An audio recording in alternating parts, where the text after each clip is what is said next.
जय हिंद साथियों, स्वागत करते हैं आप सभी का सक्सेस वर्ल्ड एमसीक्यू चैनल पर।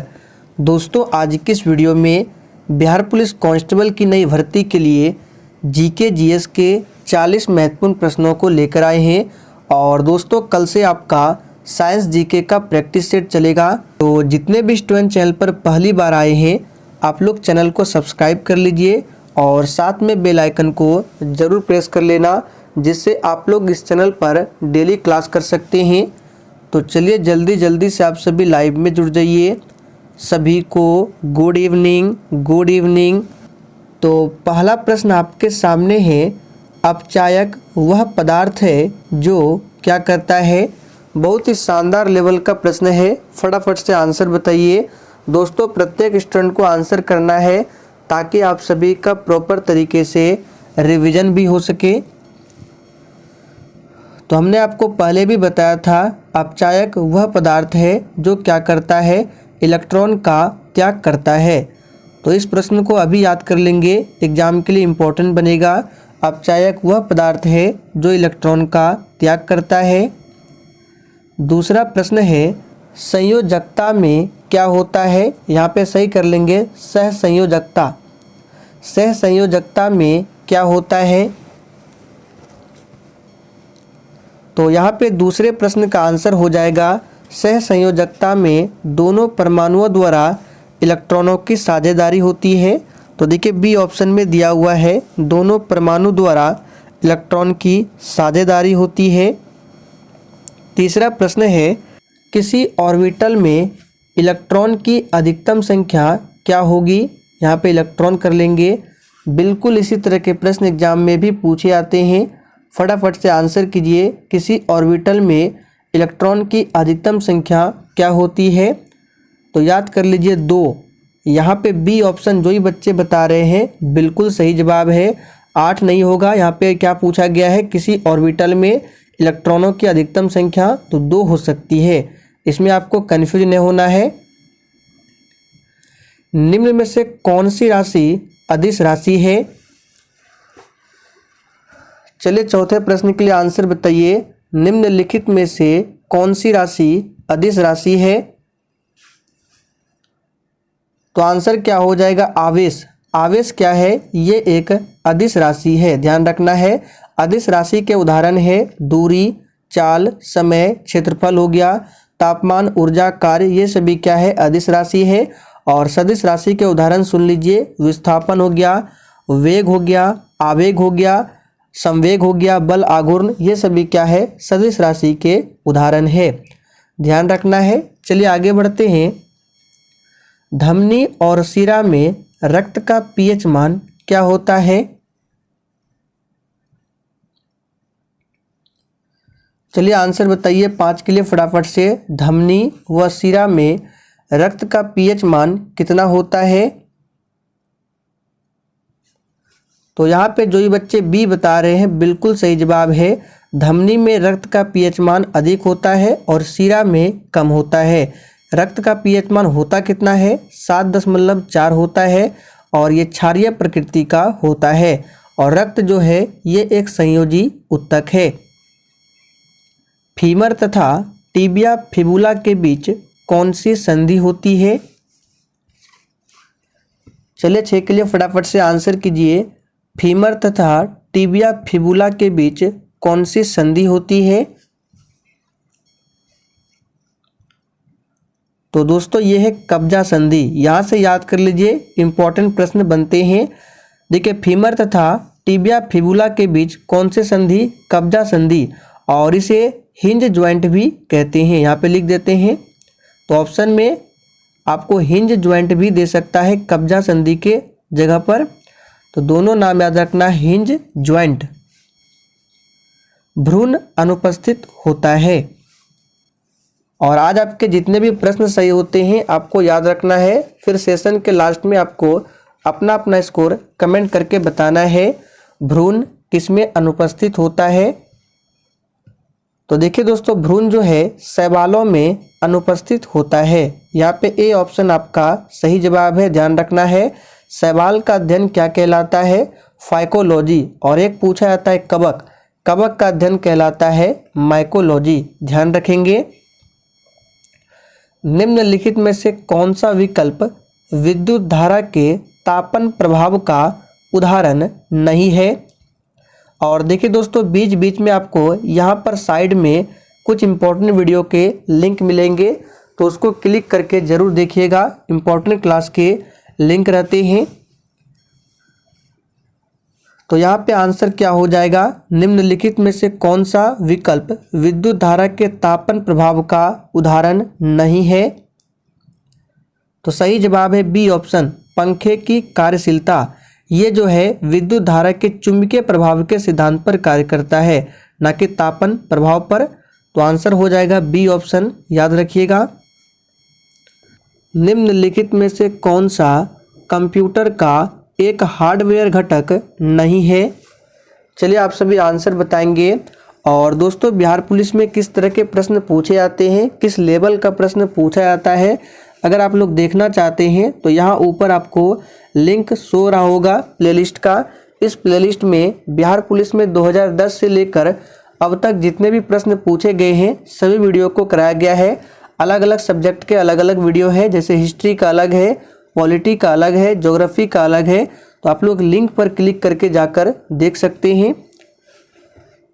तो यहाँ पे इस प्रश्न का आंसर हो जाएगा मेमोरी। ये हार्डवेयर घटक नहीं है। वनों की कटाई के लिए जिम्मेदार प्रमुख कारकों में से एक क्या है। देखिए दोस्तों, यहाँ पे आपको ऑप्शन के अकॉर्डिंग आंसर बताना है।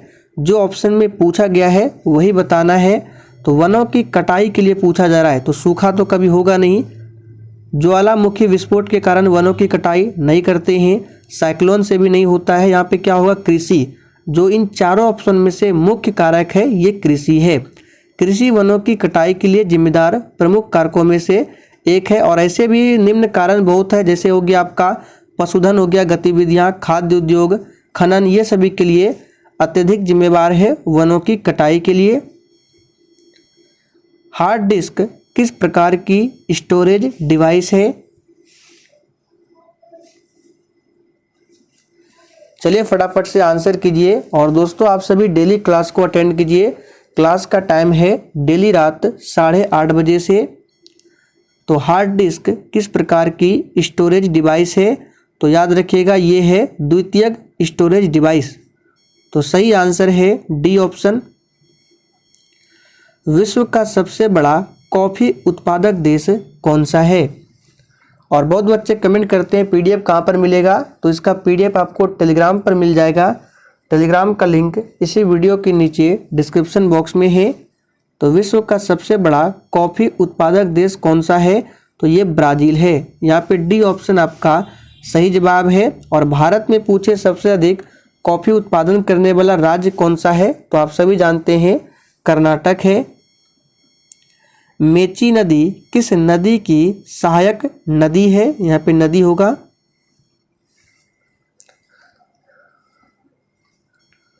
तो पहले भी हमने आपको इस प्रश्न को बताया था, मेची नदी महानंदा नदी की सहायक नदी है, ध्यान रखेंगे। आगे देखिए, सीमा सड़क संगठन खाली स्थान के अंतर्गत आता है। तो दोस्तों, सीमा सड़क संगठन जो है ये रक्षा मंत्रालय के अंतर्गत में आता है। यहाँ पे आंसर हो जाएगा ए ऑप्शन। और दोस्तों, अगर आपको क्लास से रिलेटेड कुछ पूछना हो, जानकारी लेना हो, तो आप लोग कमेंट करके बता सकते हैं। आपके कमेंट का रिप्लाई 100% मिलेगा। चलिए बताइए, मलेशिया की मुद्रा क्या है। कभी कभी एग्जाम में देश और उनके मुद्रा से संबंधित भी प्रश्न पूछे जाते हैं। तो मलेशिया की मुद्रा क्या है, यहाँ पे आंसर क्या हो जाएगा, रिंगित। रिंगित ये मलेशिया की मुद्रा है। बी ऑप्शन में क्वांचा, ये अंगोला की मुद्रा है।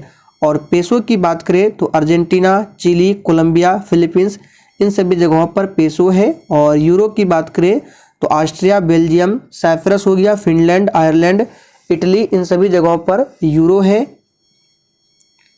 भारत के उच्चतम न्यायालय की प्रथम महिला न्यायाधीश कौन थी। वेरी वेरी इंपॉर्टेंट प्रश्न है, इसको मार्क कर लीजिए, एग्जाम में पूछ सकता है। तो भारत के उच्चतम न्यायालय की प्रथम महिला न्यायाधीश कौन थी? एम फातिमा बीबी, याद रखेंगे। और अभी वर्तमान में कौन है सुप्रीम कोर्ट के सीजेआई यानी चीफ जस्टिस ऑफ इंडिया? तो 50वें नंबर के बने हैं DY चंद्रचूड़, याद रखेंगे। और देखिए आपको उच्च न्यायालय से संबंधित कुछ इंपॉर्टेंट प्रश्नों को बताते हैं हाई कोर्ट से संबंधित।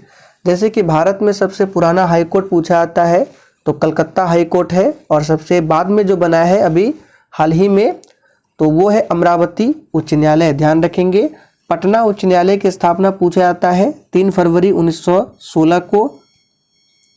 UN चार्टर स्थापना दिवस है, यानी कि इन चारों ऑप्शन में से UN चार्टर का स्थापना दिवस कौन सा है? तो यहाँ पे आंसर हो जाएगा 24 अक्टूबर 1945, सी ऑप्शन में दिया हुआ है। निम्नलिखित में से कौन सा टूर्नामेंट हॉकी से संबंधित है? ये प्रश्न आपके एग्जाम के लिए काफ़ी ज़्यादा इम्पोर्टेंट है। ये प्रश्न बार बार पूछा जाता है एग्जाम में, तो इसे याद कर लीजिए। कौन सा टूर्नामेंट हॉकी से संबंधित है? तो ऑप्शन के अकॉर्डिंग हो जाएगा आपका आंसर रंगास्वामी कप, ध्यान रखेंगे। ये हॉकी से संबंधित है। और भी पूछा जाता है, जैसे ध्यानचंद कप पूछा जाता है, आगा खां कप पूछा जाता है, ये भी हॉकी से ही संबंधित है, ध्यान रखेंगे। और हॉकी मैच की अवधि कितनी होती है? 70 मिनट की होती है। निम्नलिखित में से कौन सा संरचनागत सुविधा के अंतर्गत नहीं आता है?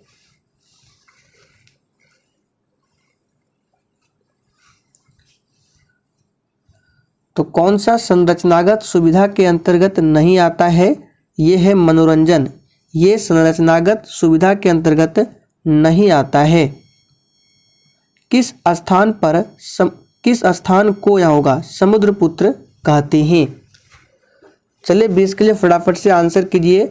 और दोस्तों इससे पहले बिहार पुलिस के जितने भी क्लास हुए हैं सभी के अलग अलग प्लेलिस्ट बना दिया गया है, और उस प्लेलिस्ट का लिंक आपको वीडियो के बीच बीच में यहीं ऊपर पर शो होगा, तो आप लोग क्लिक करके देख सकते हैं। तो किस स्थान को समुद्रपुत्र कहते हैं? गंगा सागर, ऑप्शन आपका सी बिल्कुल सही जवाब है, गंगा सागर, ध्यान रखेंगे। निम्नलिखित किस ग्रंथ ने गांधी जी को सर्वोदय के दर्शन का सूत्रपात करने के लिए प्रेरित किया? तो ये ग्रंथ है अनटू दिस लास्ट, सही जवाब है अनटू दिस लास्ट पुस्तक से प्रेरित हुए हैं महात्मा गांधी। ऋग्वेद की बात करें सबसे प्राचीन वेद है। गौतम बुद्ध ने अपना अंतिम उपदेश कहाँ पर दिया था?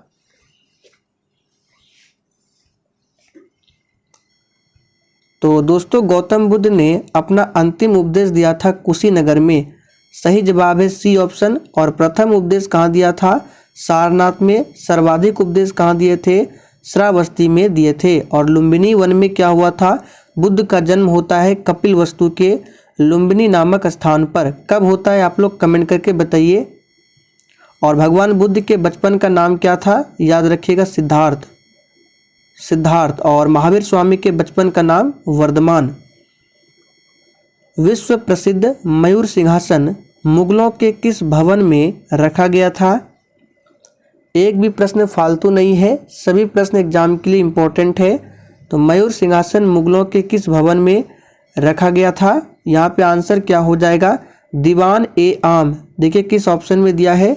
दिल्ली के लाल किला का दीवान ए आम, ध्यान रखना है। और मयूर सिंहासन पर बैठने वाले अंतिम मुगल शासक पूछा जाता है तो मोहम्मद शाह रंगीला थे, याद रखेंगे। कौन? मोहम्मद शाह रंगीला। आगरा का लाल किला पूछा जाता है किसने बनवाया? तो अकबर ने बनवाया। जैन धर्म श्वेतांबर एवं दिगंबर संप्रदाय में कब विभाजित हुआ? दोस्तों यहाँ से आपको एक प्रश्न याद रखना है, श्वेतांबर एवं दिगंबर ये संप्रदाय किस धर्म से संबंधित है? पूछा जाता है एग्जाम में। तो जैन धर्म से संबंधित है। जैन धर्म में टोटल 24 तीर्थंकर हुए हैं। आखिरी तीर्थंकर का नाम है महावीर स्वामी, 23वें तीर्थंकर का नाम है पार्श्वनाथ। तो जैन धर्म के जो दो संप्रदायों में विभाजित हुआ था जैन धर्म, श्वेतांबर एवं दिगंबर, ये किसके समय में? तो चंद्रगुप्त मौर्य के समय में। दिल्ली सल्तनत का शासक जो दिल्ली से अपनी राजधानी एक ऐसे शहर ले गया जिसे बाद में आगरा नाम से जाना गया, कौन है? तो ये है सिकंदर लोदी। इन्होंने 1504 में, याद रखिएगा, 1504 में आगरा शहर की स्थापना की थी और 1506 में इन्होंने अपनी राजधानी बनाया था आगरा शहर को, याद रखेंगे। होम रूल लीग की स्थापना कब हुई थी?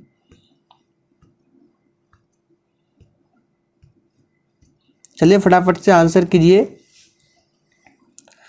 तो अगर डेट आपसे पूछे होम रूल लीग की स्थापना तो 1916 में, ये आपको जरूर ध्यान रखना है। अब यहाँ से प्रश्न बनता है कि 1916 में होम रूल लीग की स्थापना मद्रास से किसने किया था? तो एनी बेसेंट ने। और पुणे में पूछे तो बाल गंगाधर तिलक। ये दो फैक्ट को आपको जरूर ध्यान रखना है। तो होम रूल लीग की स्थापना कब होती है? 1916 में। तो कौन सा सही होगा? बंगाल का विभाजन तो कभी होगा नहीं, क्योंकि बंगाल का विभाजन हुआ था 1905 में। ठीक है, अब बात करते हैं प्रथम विश्व युद्ध के समय। तो प्रथम विश्व युद्ध है 1914 से 1918। ये आंसर हो सकता है। जालियांवाला बाग नहीं होगा, ये तो 1919 का है। 1906 भी नहीं होगा। तो आंसर हमारा क्या होगा? प्रथम विश्व युद्ध के समय, ध्यान रखेंगे। राजा साहू का प्रथम पेशवा कौन था? तो बहुत ही आसान है। राजा साहू का प्रथम पेशवा कौन था? बालाजी विश्वनाथ। आंसर है ए ऑप्शन। सुभाष चंद्र बोस ने 1943 में आज़ाद हिंद फौज की कमान किस देश में संभाली थी? और जिसने अभी तक सेशन को लाइक नहीं किया है, फटाफट से आप सभी सेशन को लाइक करें, क्योंकि आपको इस चैनल पर रेगुलर क्लास मिलेगा। तो आंसर यहाँ पे क्या हो जाएगा? याद रखिएगा, सिंगापुर। साल और सागौन सबसे महत्वपूर्ण पेड़ है। चलिए आंसर कीजिए फटाफट से 29 के लिए। तो साल और सागौन ये सबसे महत्वपूर्ण पेड़ है, याद रखेंगे, पर्णपाती वन के। आंसर क्या हो जाएगा? A option. पर्णपाती वन के प्रमुख वृक्ष और है, जैसे यहाँ पे साल और सागौन पूछा गया। अगर मान लीजिए यहाँ पे ये ना देकर आपसे पूछ दिया जाए पीपल, बरगद या फिर आम, कटहल, कुछ ऐसे, चंदन, तो ये सभी जो है क्या है? पर्णपाती वन के प्रमुख वृक्ष है, ध्यान रखना है। और भारत में सबसे अधिक वन कहाँ है? क्षेत्रफल में मध्य प्रदेश में है। और परसेंटेज के हिसाब से सर्वाधिक वन पूछे तो मिजोरम। किस भारतीय शहर के अंतर्राष्ट्रीय हवाई अड्डे का नाम डॉक्टर BR अम्बेडकर के नाम पर रखा गया है? तो ये क्या होगा आंसर? यहाँ पे आंसर हो जाएगा आपका ए ऑप्शन, नागपुर। नागपुर शहर के अंतर्राष्ट्रीय हवाई अड्डे का नाम डॉक्टर BR अम्बेडकर के नाम पर रखा गया है। नागपुर को ऑरेंज सिटी के नाम से भी जाना जाता है। 26 जनवरी 1930 को स्वतंत्रता दिवस के रूप में मनाने का निर्णय कांग्रेस के किस अधिवेशन में लिया गया था? बहुत ही महत्वपूर्ण प्रश्न है, इसको याद रखिएगा। ये लिया गया था लाहौर अधिवेशन में। लाहौर अधिवेशन होता है 1929 में और इसकी अध्यक्षता किया था पंडित जवाहरलाल नेहरू ने। विश्व का सबसे बड़ा डेल्टा जो कि सुंदरवन का डेल्टा है, क्षेत्रफल कितना है? दोस्तों आपको ध्यान रखना है, विश्व का सबसे बड़ा डेल्टा है सुंदरवन का डेल्टा और इसका क्षेत्रफल कितना है? तो 75,000 वर्ग किलोमीटर। डी ऑप्शन आपका सही आंसर है। अरब सागर और फारस की खाड़ी जुड़े हुए हैं।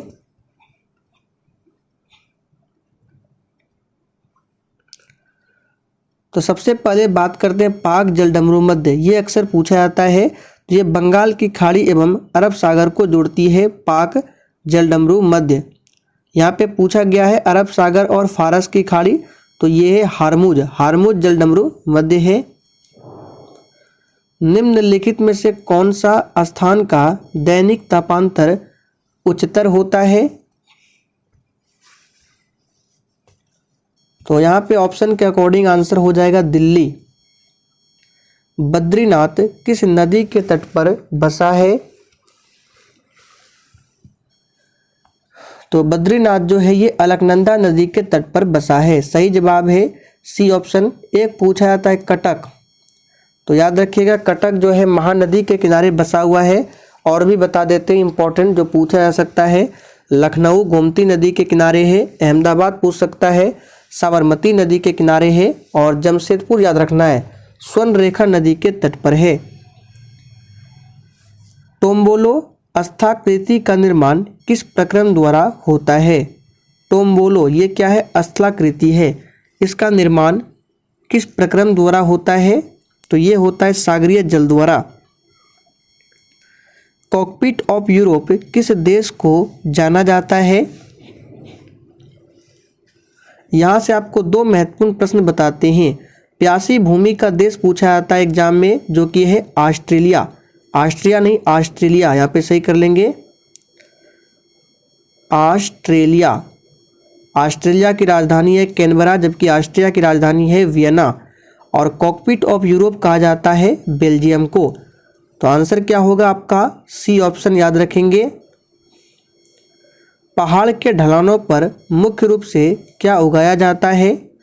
वेरी इंपॉर्टेंट प्रश्न है, इसको मार्क कर लीजिए। पहाड़ के ढलानों पर मुख्य रूप से क्या उगाया जाता है? तो दोस्तों आंसर क्या हो जाएगा? चाय। बी ऑप्शन सही जवाब है, चाय। भारत में सबसे अधिक चाय उत्पादन असम में होता है।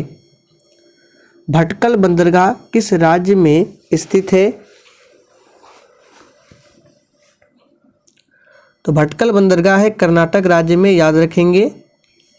आखिरी प्रश्न है, निम्नलिखित में से किसका मूल संविधान में समावेश नहीं था? अब तक तो आप लोगों को ये प्रश्न याद हो गया होगा। मैंने आपको काफ़ी बार इस प्रश्न को बताया है। आंसर इसका क्या होगा फटाफट से कीजिए। तो आंसर हो जाएगा मौलिक कर्तव्य। ये मूल संविधान में नहीं थे।